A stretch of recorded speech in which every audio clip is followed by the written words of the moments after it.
दिवस 3. स्वसंवादावर लक्ष ठेवा. आजचा हा लेसन खूप इम्पॉर्टंट आहे. आपण स्वतःशी काय बोलतोय याकडं आजपासून आपण लक्ष द्यायचं आहे. कारण आपण किती निगेटिव्ह बोलतो हे आपल्यालाच कळत नसतं. एखाद्या गोष्टीबद्दल जरी बोलायचं म्हटलं तरी आपण किती निगेटिव्ह बोलतो, कसं बोलतो हे आपल्यालाच कळत नसतं. तर आजपासून आपण जे बोलतोय स्वतःशी त्या संवादाकडे आपण स्वतः लक्ष द्यायचं आहे. मी जे काही बोलते ते निगेटिव्ह जातं आहे का माझं? जात असेल तर त्याला पटकन पॉझिटिव्ह कसं करायचं ते आपल्या हातात आहे. ते आपल्या हातात कधी येईल? जेव्हा की आपल्याला कळेल की मी किती निगेटिव्ह बोलते. जेव्हा तुम्हाला कळणारच नाही की मी किती निगेटिव्ह बोलते, त्याच्यावर तुम्ही पॉझिटिव्ह विचार करणारच कसं मग? तर इथं तुम्ही जे काही बोलताय, किती निगेटिव्ह बोलताय या गोष्टीकडं आजपासून लक्ष द्यायचं आहे. आज आपण स्वतःला आपल्याविषयी जे चुकीचे संदेश, सूचना किंवा विचार देत असतो ते बदलायचे कसे हे शिकणार आहोत. जे आपण स्वतःला देतो, जे विचार स्वतःला देतो ती ॲज एक सूचना देतो, ॲज एक संदेश सांगतो की नाही तुला हे जमत आहे ना, मग कशाला तू त्या भानगडीत पडते, कोणी सांगितलंय तुला ते करायला. हे आपण काय करत असतो? स्वतःला सांगत असतो. चांगलं चाललेलं आहे तर चालू दे ना, कुणी तुला नको ते रिस्क घ्यायला सांगितली, असं आपण स्वतःला म्हणत असतो. पण ते जर आपल्याला खूप गरज असेल किंवा आपल्याला ते जरुरी असेल लाईफमध्ये करणं, तर ते करण्याचं पहिलं पाऊल तरी आपल्याला उचलणं गरजेचं आहे. नकारात्मक विचार जे भूतकाळापासून आपल्याला चिटकून बसलेले आहेत ते झटकून टाकून मन स्वच्छ करून वर्तमान काळात आनंदानं जगण्याचा सराव करायचा आहे आपल्याला. हे सेंटेन्स खूप इम्पॉर्टंट आहे. जे काही भूतकाळात झालेलं आहे, जे काही भूतकाळातून निगेटिव्हिटी आलेली आहे आपल्यामध्ये, ते पूर्ण झटकून टाकून आत्ता वर्तमान काळामध्ये आनंदाने जगण्याचा सराव करायचा आहे. सराव करायचा म्हणजे प्रयत्न करायचा आहे, ते करत राहायचं. त्याला आपण सराव म्हणतो, त्याला आपण प्रॅक्टिस म्हणतो. करत राहणं की एकदा केलं नाही सोडलं. म्हणजे आत्ता तुम्ही हा 1 महिना मिरर वर्क करताय, तर हे असं नाही आहे की 1 महिना मिरर वर्क केल्यावर नंतर ते बघायचंच नाही किंवा नंतर ते करायचंच नाही. जेव्हा तुम्ही मॅजिक शिकताय, जेव्हा तुम्ही मिररवर शिकताय, हे नेहमीसाठी तुमच्याबरोबर राहणार आहे आणि नेहमीसाठी फॉरएव्हर तुम्हाला हे करायचं आहे. तरच तुमचं लाईफ आनंदी राहील. त्यामुळे एकदा मिरर वर्क झाला म्हणून संपलं असं नाही, तर ते सरावामध्ये, प्रॅक्टिसमध्ये, कंटिन्युटीमध्ये नेहमी ठेवायचं आहे. तर ते आपल्या आयुष्यामध्ये आनंद आणणार आहे. आज तुम्हाला मिरर वर्कचा 3रा दिवस आहे. आता तुमच्या मित्राशी अर्थात आरशाशी अधिक जवळीक निर्माण झालेली आहे. जसजसा तुम्ही मिरर वर्कचा सराव करीत जाता तसे रोज थोडं अधिक स्वतःच्याच प्रेमात पडू लागता. हा अनुभव लेखिकेचा पण आहे, म्हणून लेखिका हे विश्वासाने सांगते. जसं तुम्ही हे करत जाल तसं आरसा हा तुमचा मित्र बनणार आहे. आता हळूहळू स्वतःला सकारात्मक सूचना देणं तुम्हाला सोपं वाटू लागतं, जमायला लागतं आणि तुमचा त्यावर विश्वासही दृढ होत जातो आणि तुम्ही स्वतःला जे सांगता ते सत्य आहे हे तुम्ही मानता. म्हणजे तुम्हाला हे मान्य व्हायला लागतं थोडं की अच्छा हे मी करू शकते, अच्छा म्हणजे मला आता जमेल हे करायला. करून बघायला काय हरकत आहे? नुकसान तर काहीच नाही आहे ना त्याच्यातनं, शिकणारच आहे ना मी. चल तर मग करून बघूया. हे तरी तुमच्या इथं कुठंतरी येतं, नाही तर आधी ते सुद्धा येत नाही आपल्या मनामध्ये. ते नाही येत ह्याचा अर्थ त्याबद्दलची भीती, त्याबद्दलची नकारात्मकता, त्याबद्दल स्वतःला जे लहानपणापासून सांगितलेलं आहे, जे बिलीफ सांगितलेलं आहे त्याच्यामुळे आपण ते करत नसतो. पण जेव्हा तुम्ही पहिलं पाऊल उचलता आणि करण्याचा निर्णय घेता, तर तिथं आपलं विचार बदलायला लागलेले आहेत हे आपल्या लक्षात येतं. स्वतःवर प्रेम करण्याचा सगळ्यात चांगला मार्ग म्हणजे जुने पुराणे भूतकाळातील नकारात्मक विचार मनातून काढून टाकायचे, गायब करून टाकायचे. हे जोपर्यंत आहे मनामध्ये नकारात्मक विचार, जे काही तुम्ही घेतलेलं आहे, तिने असंच म्हणलं, तिने तसंच म्हटलं, त्यावेळेस असंच झालं, त्यावेळेस मी हेच करायला नको होतं, तेच करायला नको होतं, माझ्याच आयुष्यात असं व्हावं का, माझ्याच आयुष्यात असं झालं, हे जे काही आपण घेऊन बसलेलो आहोत ते आज झटकून टाकायचं आहे. ते सगळं आज सोडून द्यायचं आहे. ते आज सगळं विसरायला सुरुवात करायची आहे. पहिलं पाऊल टाकायचं आहे याबद्दलचं. हे हळूहळू पुढचा मार्ग तुम्हाला मिळत जाणार आहे. गायब करून टाकायचे, मन मोकळं, स्वच्छ, सुंदर, पवित्र आणि शांत करायचं आहे. बघा किती वाक्य वापरली. मन मोकळं, स्वच्छ, सुंदर, पवित्र आणि शांत. 4-5 शब्द वापरले मनासाठी. तर हे 5ही शब्द इम्पॉर्टंट आहेत. तर हे 5ही स्टेट आपल्या मनाबरोबर घडल्या पाहिजेत. त्याच्यासाठी आपल्याला आज जे आपण करणार आहोत, जे काही भूतकाळातलं आहे ते सगळं आपल्याला झटकून टाकायचं आहे. आणि भूतकाळातील नकारात्मक विचाराचं कोणतंही ओझं न बाळगता मुक्तपणे आनंदाने वर्तमानात विहार करायचा आहे.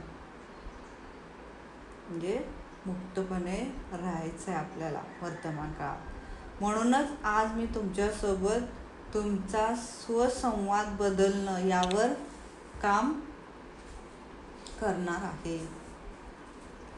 स्वसंवाद म्हणजे तुम्ही मनातल्या मनात स्वतःशी काय बोलताय, स्वतःला आपल्याविषयी काय सांगताय आणि संवाद आपला आपल्याशी काय करताय, याला आपण स्वसंवाद म्हणतो. कारण आपण जे स्वतःशी बोलतो ते आपण बाहेर कधीही बोलत नाही. आपण जे बाहेर बोलत असतो ते वेगळंच असतं आणि आतमध्ये जे बोलत असतो ते वेगळंच असतं. आतलं जग आपलं वेगळं आहे, बाहेरचं जग आपलं वेगळं आहे. आतल्या जगामध्ये जास्त निगेटिव्हिटी जर स्वतःविषयी असेल तर बाहेर सगळ्यांसाठी तीच जाते. त्यामुळे आतमध्ये ते बदलायचं आहे आपल्याला. म्हणजे बाहेरच्या सगळ्यांकडेही ते जाणार नाही. तो आपल्याला इथं प्रयत्न करायचा आहे. लहानपणी अजाणत्या वयात आपण नेहमी आईवडील, कुटुंबातील इतर मोठी माणसं, शिक्षक, आसपासची माणसं, जवळचे नातेवाईक यांनी आपल्याविषयी प्रदर्शित केलेली मतं जशीच्या तशी आपण स्वीकारतो. ही रियालिटी आहे. जे आपल्याला लहानपणापासून आईवडिलांनी सांगितलं तेच आपल्या इथं फिक्स झालेलं असतं. कोणी एखाद्या नातेवाईकाने सांगितलं, काका असतील, मामा मामी असतील, मावशी असेल, त्यांनी काय सांगितलं असेल.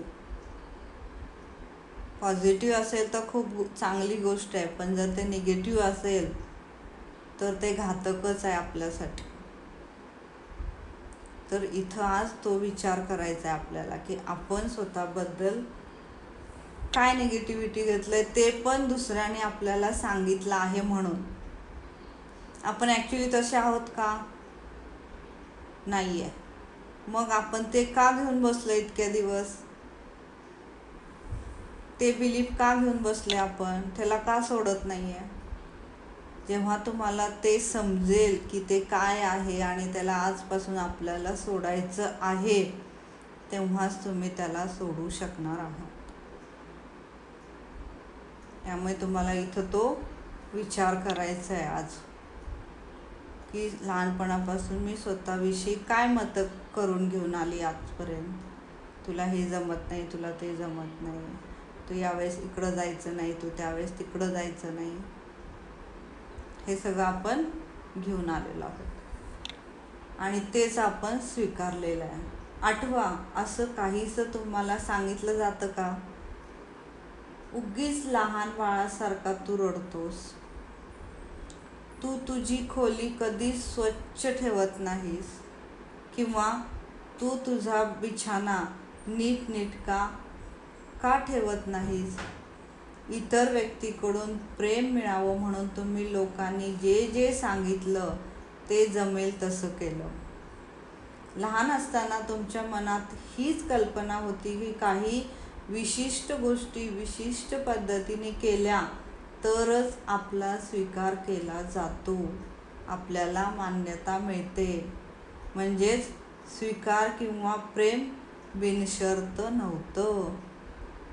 म्हणजे कालचा जो अभ्यास होता की तुम्हाला काहीतरी द्यायचं तेव्हाच की तुम्ही ते केलं पाहिजे. जर तुम्ही ते केलं नाही तर तुमच्याकडून ते काढून घेतलं जायचं. म्हणजे इथं काय लावली तुम्हाला? शर्त लावली गेली.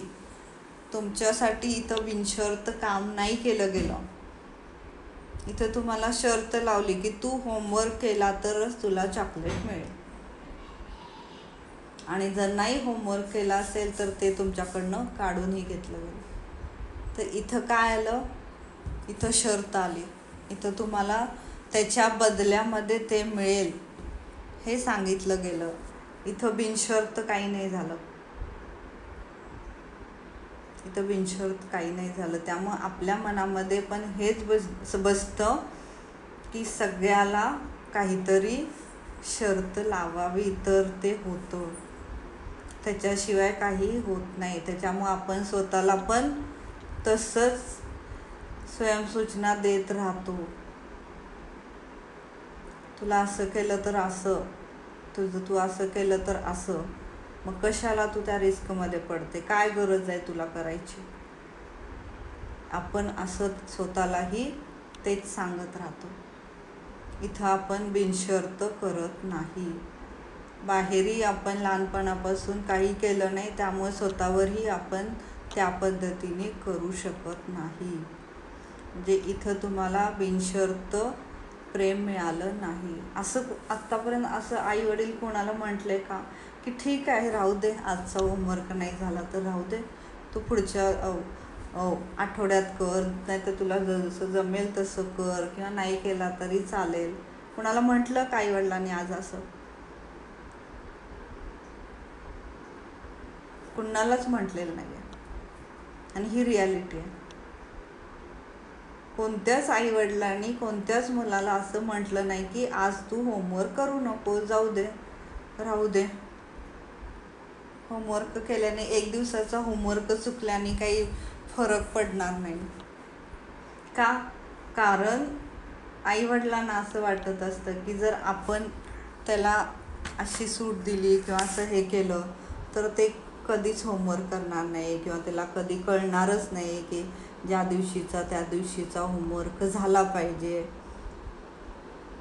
आपण त्याच्यावरती ते सोडून देत नाही, कारण आपल्याला असं वाटत असतं की त्याला समज नाही, त्याला समजत नाही, आपण जे सांगू त्याला समजेल, तो त्या पद्धतीने करेल. म्हणून त्या एका सिच्युएशनपर्यंत ठीक आहे, पण तेच जेव्हा घडायला लागतं तेव्हा ते आपले बिलीफ बनतात. पॉझिटिव्ह गोष्ट आहे तर ठीक आहे, पण ते गोष्ट जर निगेटिव्ह व्हायला लागते, कारण प्रत्येकाचा स्वभाव हा वेगळा असतो. ते मूल ती गोष्ट कोणत्या पद्धतीने घेईल हे आपल्यालाही आत्ता सांगता येत नाही, किंवा आपण त्यावेळेस ते सांगू शकत नाही. आपण सांगण्याचा प्रयत्न करत असतो, पण ती ती गोष्ट कोणत्या पद्धतीने घेईल हे आपण नाही सांगू शकत. त्यामुळे आपण हे आपली काय म्हणतो, आपली ही सिस्टीमच त्या पद्धतीने बनलेली आहे की तू हे केलं तर तुला ते मिळेल, तू ते केलं तर ते मिळेल. पण ॲज अ जबाबदारी आहे तुझी ही की तुला हे करणं आवश्यक आहे. तू हे मनापासून कर, कारण तुझ्या लाईफसाठी हे चांगलं आहे. या पद्धतीने नाही आपण सांगत कधी. फक्त तू हे कर म्हणजे तुला चॉकलेट मिळेल, तुला हे मिळेल, तुला ते मिळेल, या पद्धतीने आपण सांगत असतो. तर तिथं शर्त लावत असतो. तिथं बिनशर्त प्रेमाने आपण नाही सांगत. तर तुम्ही बघा तुमच्या मुलांना तुम्ही कोणत्या पद्धतीच्या सूचना देताय, कोणत्या पद्धतीने तुम्ही त्यांना हँडल करताय. ॲक्च्युली आपल्याला कोणत्या पद्धतीने करायला लागेल हे तुम्हाला जेव्हा मिरर वर्क संपेल ना तेव्हा आपोआप लक्षात येईल की आपल्याला इथं कोणत्या सकारात्मक पद्धतीने सांगावं लागेल किंवा तिथं काय अफर्मेशन बोलायला लागतील हे आपोआप लक्षात यायला लागेल. तर आपल्याला हे सगळं आपण लहानपणापासून ऐकलेलं आलेलं असतं की तू काही हे ठीक करत नाही, तू काय ते ठीक करत नाही, तुला हे जमत नाही, तुला ते जमत नाही. इतर व्यक्तीकडून प्रेम मिळावं म्हणून आपण हे जे काही सगळं करत असतो. ठीक, आईने सांगितलं हे कर तर आपण करतो. पण अशा लहान असताना तुमच्या मनात हीच कल्पना होती काही विशिष्ट गोष्टी विशिष्ट पद्धतीने केल्या तरच आपला स्वीकार होणार आहे, तरच आपल्याला मान्यता मिळणार आहे की तू हे चांगलं करते म्हणून. जर त्या पद्धतीने आपण ते नाही केलं तर आपल्याला स्वीकारलं जात नाही किंवा आपल्याला राग करतील, आपल्यावरती चिडचिड करतील, हे आपल्याला लक्षात येतं. म्हणजे स्वीकार किंवा प्रेम हे बिनशर्त नव्हतं, ते मिळण्यासाठी काही अटी होत्या. पण याचाच अर्थ असा होतो की इतरांकडून स्वीकार आणि मान्यता याचा योग्यता आणि पात्रता याच्याशी काहीही संबंध नव्हता आणि नाही. म्हणजे इथं लेखिकेला काय म्हणायचं आहे की आपल्याला जो स्वीकार झाला आपला की तू हे केलं तर आपल्याला स्वीकारलं गेलं किंवा नाही केलं तर आपल्यावरती राग केला गेला, तर ते स्वीकारणं आणि आपल्याला मान्यता मिळणं हीच आपली योग्यता आणि पात्रता आहे हे आपण समजून बसलो. हा बिलीफ आपल्या आतमध्ये बसला, याच्यावरती आपला विश्वास बसला की हे मला असंच करावं लागेल तर मला लोक घरातले सगळे स्वीकार करतील. पण ते तसंच करणं हीच खरी योग्यता आहे का, हीच पात्रता आहे का आपली, तर ते नाही. पण त्यावेळेस आपण लहान असल्यामुळे आपल्याला ते कळत नव्हतं. आपण जे सांगितलं गेलं तेच करत गेलो. हे लहानपणाचे प्रारंभिक संदेश नक्कीच आपल्या आत्मसंवादावर प्रभाव टाकतात. आणि जे म्हणतो ना, जे आपलं 4 वयापासून 4थ्या वयापासून ते कमीत कमी 12 वयापर्यंत किंवा 10-12पर्यंत जे आपल्यावरती संस्कार झालेले असतात ते आपल्या आयुष्यभर चालतात. ते मुलांना घडवायचं एज असतं असं म्हणतो आपण.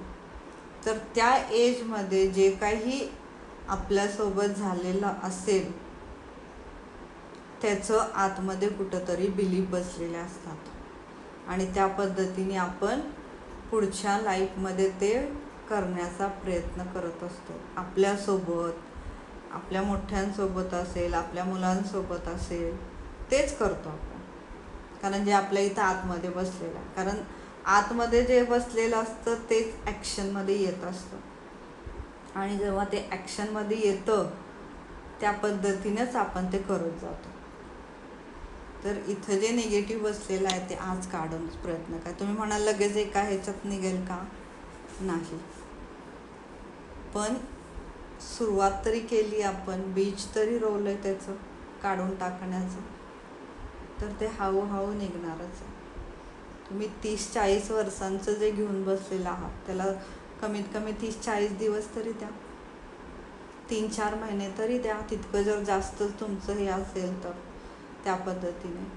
आणि लेखिकेने इथं तेच सांगितलं की तुम्हाला ते त्या पद्धतीने तुम्ही केलं तर निघणार म्हणजे निघणार पूर्ण 100%. पण तितक्या विश्वासाने तुम्हाला ते करावं लागेल. आपण अंतर्यामी स्वतःशी स्वतःबद्दल काय बोलतो हे खरोखरच खूप महत्त्वाचं असतं. कारण उक्तीचा आणि कृतीचा हाच तर पाया असतो. म्हणजे जसं मी आत्ता म्हटलं, ॲक्शनचा हाच पाया असतो. कृती जी आपल्या हातून आपोआप जी घडत असते ती आतमध्ये कुठंतरी बसलेलं जे काही असतं त्याच्यामुळं ती घडत असते. की लहानपणापासून आपल्याला सांगितलं गेलं की तू जे काही करते ते चांगलंच करतेस असं म्हटलं तर आपल्याला काहीच करायला भीती वाटत नाही. कारण आपला हा विश्वास असतो की आपण जे करतो ते चांगलं. कारण माझ्या लहानपणी माझी जी मैत्रीण होती खास, आईवडिलांनी पण मला तेच सांगितलं. आणि माझी जी मैत्रीण होती खास, ती नाही आता या जगामध्ये, ती पण नेहमी मला एक तितकंच बोलायची की तू जे काही करते आणि तुझ्या लाईफमध्ये जे काही होतंय ते माहीत नाही पण चांगलंच होतंय, एवढंच ती म्हणायची. ती माहीत नाही का तसे म्हणायची, पण ती नेहमी म्हणायची तू जे करते किंवा तुझ्याबरोबर जे होतंय ना ते चांगलंच होतं. कारण तिच्या लाईफमध्ये ते नव्हतं ना, म्हणून तिला माझ्या लाईफमध्ये जे होतं ते चांगलंच वाटायचं आणि ती सारखं तेच म्हणायची. कारण तिच्या लाईफमध्ये ते तिला कधीच मिळालेलं नव्हतं. पण तिचे ते शब्द माझ्यासाठी किती मोटिवेशन झाले ते आज मला कळतं. कारण ती जे म्हणायची की तू जे करते किंवा तुझ्या लाईफमध्ये जे काही होतं ते चांगलंच असतं, चांगलंच होतं. त्याचं मला आज इम्पॉर्टन्स कळतं किंवा ते वाक्य आज किती खरं आहे हे मला कळायला लागलं. म्हणजे काय होतं की ते वाक्य कुठंतरी आपल्या आतमध्ये बसलेलं असतं आणि त्याच्यानंतर ते जेव्हा ॲक्शनमध्ये यायला लागतं तर ते जेव्हा चांगल्या गोष्टी आपल्याबरोबर घडतात, ठीक आहे बाकीचं सगळं तसे लोक, परिस्थिती, घटना घडल्या, सगळं झालं ते सगळं ठीक, पण ते कुठंतरी आतमध्ये असतं त्यामुळे ती आपल्याकडून ॲक्शन होत असते. तर हे प्रत्येकाच्या बाबतीत नाही होत. कुणाला निगेटिव्हिटी जास्त होते, कुणाला पॉझिटिव्हिटीमध्ये त्या पद्धतीने लक्ष द्यायचं नाही होत, कोणी जास्त निगेटिव्हीकडं लक्ष द्यायला लागतं. कारण हे ज्याच्या त्याच्या घेण्यावर असतं. तुम्ही काय घेताय त्याच्यावर डिपेंड असतं. आपण जर स्वतःला कमी लेखलं तर जीवन आपल्यासाठी खरोखरच क्षुल्लक आणि कमी प्रतीचे आणि निरर्थक होऊन जाईल. मात्र आपण जर स्वतःवर प्रेम केलं, आत्मगौरव बाळगला आणि जे जे स्वतःकडे आहे त्याबद्दल कृतज्ञता दर्शवली तर जीवन ही तुमच्यासाठी एक अद्भुत आनंदमय भेट आहे. आणि कृतज्ञता दर्शवल्यानंतर काय होतं हे आपण मॅजिकमध्ये पाहिलेलंच आहे. तर मॅजिकमध्ये जे पाहिलेलं आहे ते खरं होतं, ते आपण पाहिलं. आता इथं आपण स्वतःला प्रेमाची शक्ती द्यायची, स्वतःला प्रेम करायचं आहे आणि त्याचं मॅजिक इथं बघायचं. आता तुमचं जीवन दुःखमय असेल किंवा तुम्ही अतृप्त, असमाधानी असाल तर तुमच्या आईवडिलांना त्याच्यासाठी दोष देणं आणि मग या दुर्दैवाबाबत परमेश्वरालाच दोष देणं खूप सोपं असतं आणि सर्वजण हेच करतात. म्हणतात हा सगळा त्याचाच दोष आहे. पण तुम्ही जर असंच म्हणत बसला तर त्याच समस्या, तीच वाईट परिस्थिती, वैफल्य, उकिरड्यात तुम्ही खुरडत राहाल, त्याच घाणीत तुम्ही अडकून पडाल. इतरांना दोषी ठरवणारे शब्द कधीच स्वातंत्र्य किंवा मुक्ती देऊ शकत नाहीत. तर इथं जे काही तुम्ही ज्यांना कुणाला तुम्ही दोष देत असाल, तुमच्या आईवडिलांना असेल, मामा मामी असेल, काका काकी असेल, कुणीही असेल, तर ते आजपासून बंद करायचं आहे. पूर्ण स्टॉप. त्याच्याऐवजी फक्त माझ्या आयुष्यामध्ये जे मी आहे ते काहीतरी चांगलंच आहे त्यांच्यामध्ये, त्याच्यामुळं मी आज आहे, त्याबद्दल थँक्यू, त्याबद्दल मनापासून कृतज्ञता. 10 गोष्टी वाईट असतील त्या सोडून द्यायच्या आहेत. आपल्याला एकच चांगली गोष्टीवरती कॉन्सन्ट्रेशन करायचं आहे आणि त्या एकासाठीच थँक्यू म्हणायचं आहे, कृतज्ञता व्यक्त करायची आहे मनापासून, त्याच्याबद्दल आपुलकी प्रेम दाखवायचं आहे. म्हणजे ते तुम्हाला 10 पटीनं तुमच्याकडे परत येणार आहे. ना की त्या 10 गोष्टी घेऊन बसायच्या आहेत. आपल्याला 9 गोष्टी घेऊन बसायच्या आहेत.